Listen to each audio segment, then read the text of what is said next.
And that's your biggest worry? Yes, any kind of virus, but most probably something similar to influenza. Because of air travel? Through the air. Coughing. I'm sorry, I meant people on planes. That was something you described in your book. Yes, a new virus in Madagascar, say, could be in Chicago within a matter of weeks, and we end up with a global pandemic. Pan meaning all, the whole world becomes sick all at once. And Dr. Newman, you're also an epidemiologist. I presume the prospect of a viral pandemic keeps you up at night as well? No. No? No. All right, well, that's our show. No, mankind has been at war with the virus from the start. Sometimes millions of people die, as in an actual war, but in the end, we always win. But you, just to be clear, you do think microorganisms pose a threat? Oh, in the most dire terms. Bacteria? No. You like saying no? Yes. Not bacteria, not viruses, so... Fungus. Yes, that's the usual response. Fungi seem harmless enough. Many species know otherwise, because there are some fungi who seek not to kill, but to control. Let me ask you, where do we get LSD from? Where do you get it from? It comes from ergot, a fungus. Psilocybin, also a fungus. Viruses can make us ill, but fungi can alter our very minds. There's a fungus that infects insects, gets inside an ant, for example, travels through its circulatory system to the ant's brain, and then floods it with hallucinogens, thus bending the ant's mind to its will. The fungus starts to direct the ant's behavior, telling it where to go, what to do, like a puppeteer with a marionette. And it gets worse. The fungus needs food to live, so it begins to devour its host from within, replacing the ant's flesh with its own. But it doesn't let its victim die, no. It keeps its puppet alive by preventing decomposition. How? Where do we get penicillin from? Fungus. Oh. Dr. Schoenheiss, you're in distress. Fungal infection of this kind is real, but not in humans. True, fungi cannot survive if its host's internal temperature is over 94 degrees. And currently there are no reasons for fungi to evolve to be able to withstand higher temperatures. But what if that were to change? What if, for instance, the world were to get slightly warmer? Well, now there is reason to evolve. One gene mutates, and an Ascomycetia, Candida, ergot, Cordyceps, Aspergillus, any one of them could become capable of burrowing into our brains and taking control, not of millions of us, but billions of us. Billions of puppets with poisoned minds, permanently fixed on one unifying goal: to spread the infection to every last human alive by any means necessary. And there are no treatments for this, no preventatives, no cures. They don't exist. It's not even possible to make them. So if that happens... we lose. We'll be back. HALALYAM, YAHAWAH, BAHASHAM, BAHASHAM, QADASH. Double honors to the elders and apostles, a great millstone to teach them well.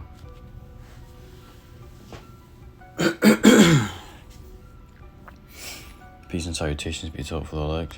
I'm Brother Tassam Gabar, coming at you from the Prophets of Babylon camp here in Tampa, Florida.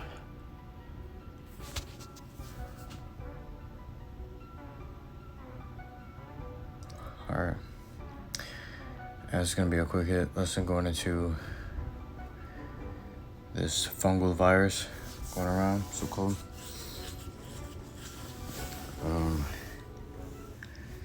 It says in the picture, CDC warns dangerous fungus infection poses nationwide threat. Alright. Now you got anything that's a fungal virus posing a nationwide threat after this Last of Us show just hit.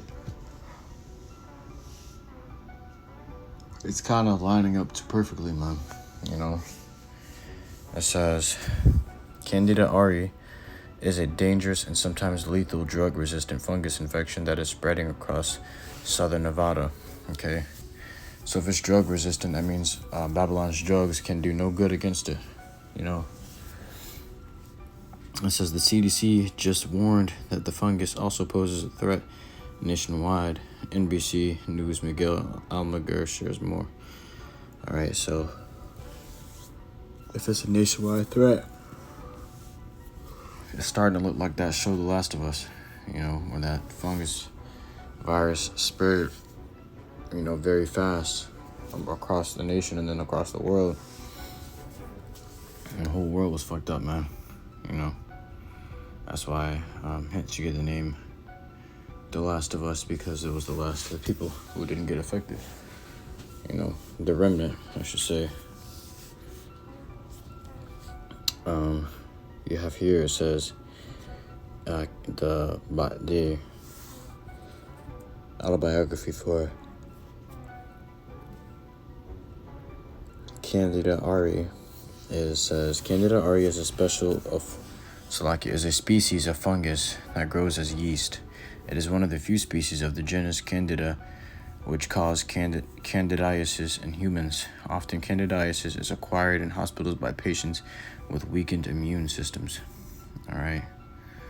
The kingdom it comes from is fungi, however you want to pronounce it. It says, what is Candida auris symptoms? Fever, chills, sweats, and low blood pressure are the most common symptoms of C. auris infection. Infections have been found in patients of all ages, from preterm infants to the elderly. C. auris can be spread in healthcare settings through contact with contaminated surfaces or equipment, or from physical contact with a person who is infected or colonized. All right, what does it mean to be colonized? It means the fungi has completely inhabited your body and colonized you. It's living throughout your entire body. Is Candida auris deadly? Are C. auris infections fatal? According to the CDC, studies are limited, but anywhere between 30 and 60% of people with C. auris infections have died. However, many of these patients also had other serious illnesses that also increased the risk of death. Well, isn't that how any infection kills a person? Obviously, if they got other complications with their health, and any kind of infection is going to make it worse and increase the risk of death.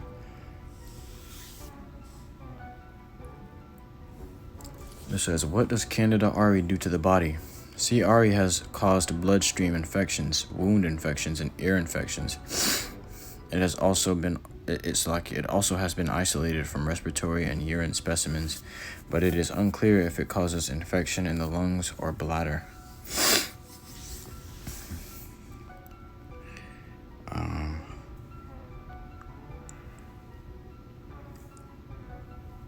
Let's see.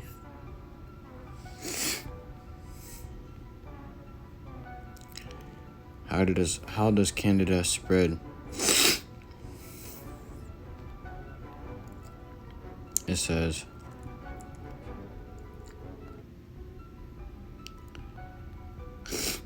invasive candidiasis occurs when Candida yeast gets into your bloodstream and spreads to internal organs. This usually happens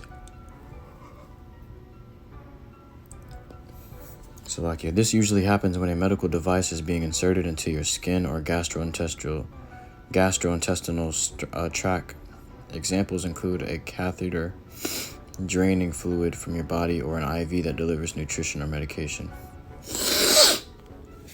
So it sounds like it's something that spreads really in the hospital. You can only really get affected if you're really in the hospital. So why are these things going around in the hospitals? It makes you think that it's unsafe to be in a hospital to take care of your other maybe diseases or health issues or health problems. All right.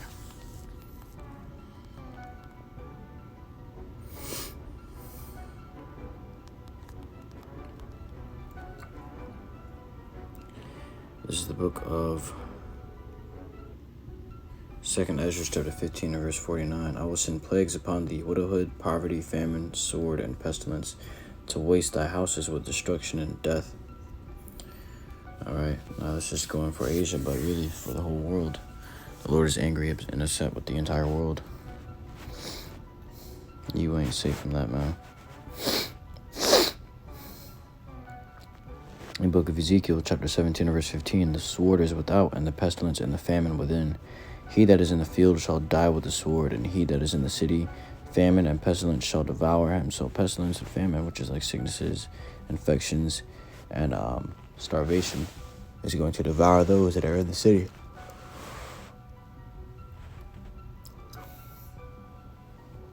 You know, and if you're out there in the field, guess what? You're going to die in war. You're going to die with somebody robbing and spoiling you one way or another. A lot of people are going to get it, man. But these are going to be the main killers in that day. These are going to be the main murderers in that day, is pestilence, sword, and famine.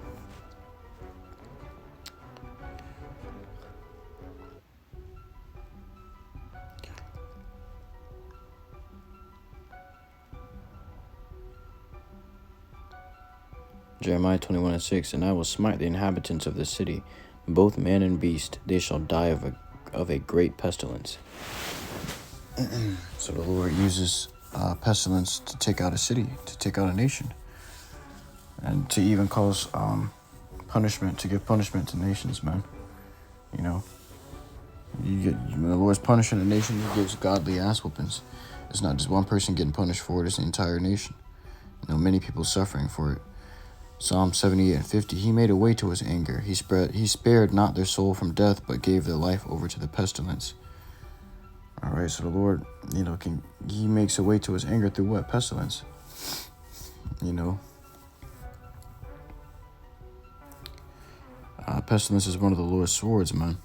You know, that's one of the Lord's plagues. Is pestilence, is disease, illness, and sickness. You know, that's one way to suffer. It's a horrible way to suffer, but Lord can take you out that way, man. It says,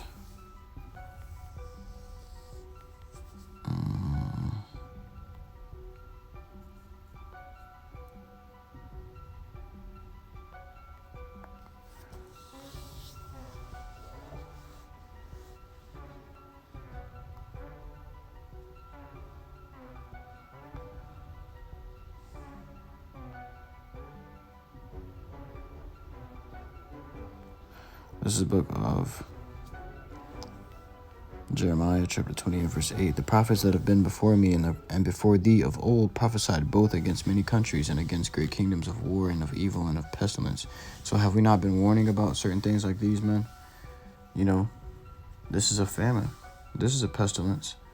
You know, and it can come upon you at any time. The Lord is going to send more. You know, pestilences and famines that you have not heard of. Plagues that are not written in this book. You know, you had in the beginning of The Last of Us, the guy was, he was saying some real shit, man. What if a fungus does grow out of control, you know, and it actually does come to infect humans? What happens then, you know? And everybody was just looking crazy because that's the truth. What do you do against that? How do you fight against it? All right.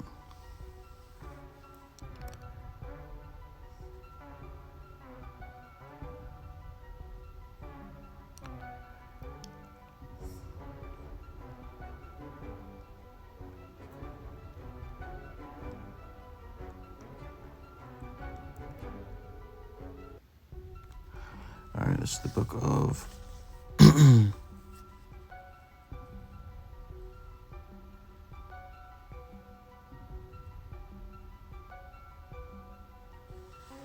Second Chronicles, chapter 20, verse 9. If, when evil cometh upon us, as the sword, judgment, or pestilence, or famine, we stand before this house and in thy presence, for thy name is in this house, and cry unto thee in our affliction, then thou wilt hear and help. All right, so the Lord is our help, you know, and the scripture also says,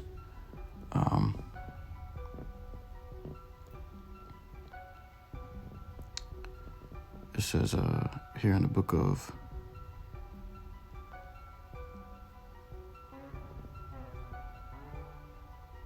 Psalms, there it is, Psalms chapter 91 verse 3. Surely he shall deliver thee from the snare of the fowler and from the noisome pestilence. The Lord gonna deliver us as long as we continue in him, man. You know, he can deliver us from the noisome pestilence, the snare of the fowler, and all things that are sent out to destroy the wicked, because these things were created for the wicked, man. You know, but if we live righteously to the best of our ability in the name of YAHAWASHI and this truth, you know, these things ain't gonna come near unto us, man. The Lord gonna take care of us. But I truly hope this quick hit lesson was edifying to you. I can not go out to listen in truth and sincerity. Until next time, Yasharal, I want to give all glory, honor, and praises unto YAHAWAH, BAHASHAM, YAHAWASHI, BAHASHAM, and QADASH. Shalom.